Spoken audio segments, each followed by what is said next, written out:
ಹೇಳ್ಬೋದು ನಶೆ ಸಿಗುತ್ತೆ ಅಂತ. ನಶೆನ ಬೇರೆ ಎದ್ರಲ್ಲಿ ಹುಡುಕಿ, ನೀವು ಓದೋದ್ರಲ್ಲಿ ಹುಡುಕಿ, ನಿಮ್ ಗೆಳೆತನ ಇದೆ ಅದ್ರಲ್ಲಿ ಹುಡುಕಿ, ಎಲ್ಲಾದ್ರಲ್ಲೂ ಇದೆ. ಯಾಕಂದ್ರೆ ಅದು ಬಿಟ್ಬಿಟ್ಟು ನಿಮ್ ಸಂಬಂಧಿಕರು ಹುಡುಕಿ. ಎಷ್ಟೋ ವಿಷಯಗಳಿದೆ, ಓದೋದ್ರಲ್ಲಿ ಇರ್ಬೋದು, ಇಲ್ಲ ಆಟ ಆಡೋದ್ರಲ್ಲಿ ಇರ್ಬೋದು, ಅದರಲ್ಲಿ ಹುಡುಕಿ ನಶೆನ. ಯಾಕೆ ಈ ಒಂದು ವಸ್ತು ಬೇಕಾ ನಶೆಗೆ? ಬೇಡ. ನಾವು ಬದುಕೋ ರೀತಿಯಲ್ಲಿ ನಶೆಯಲ್ಲಿ ಹುಡ್ಕೋಣ.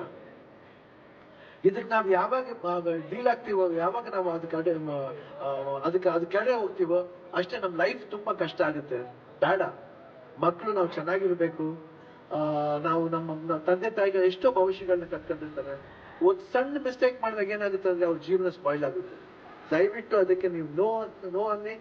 ಬೇರೆ ಯಾರಿಗಾರ ನಿಮ್ ಸ್ನೇಹಿತರು ಇರ್ಬೋದು, ಪ್ರತಿ ಒಬ್ರಿಗೂ ನೀವು ಪ್ರಚಾರ ಮಾಡ್ಬೇಕು. ನಾವು ಪ್ರಚಾರ ಮಾಡೋದಕ್ಕಿಂತ ನೀವು ಸ್ಟೂಡೆಂಟ್ಸ್ ಇದೆಲ್ಲ ಅದಕ್ಕೆ ನೀವ್ ಇರ್ಬೇಕು. ಈ ಎಷ್ಟೋ ಜನ ಮಾಡ್ತಾರೆ, ಅವ್ರನ್ನ ಫಸ್ಟ್ ಪೊಲೀಸ್ನವ್ರು ಅದೇ ಹೆಲ್ಪ್ ಆಗೋದು. ನಿಮ್ ಸಿಕ್ತಾಗ ಅವ್ರು ಹೇಳಿದ್ರೆ ತಿಳ್ಕೊಳ್ಳಿ, ಡಿಪಾರ್ಟ್ಮೆಂಟ್ ಇದ್ದೇ ಇರುತ್ತೆ. ಬಿಡಬೇಡಿ, ಯಾವುದೇ ವಸ್ತುನ ನೀವು ಮುಂದಕ್ಕೆ ಹೋಗಕ್ ಬಿಡಬೇಡಿ. ಅದು ನಿಮ್ ಕರ್ತವ್ಯ ಆಗುತ್ತೆ.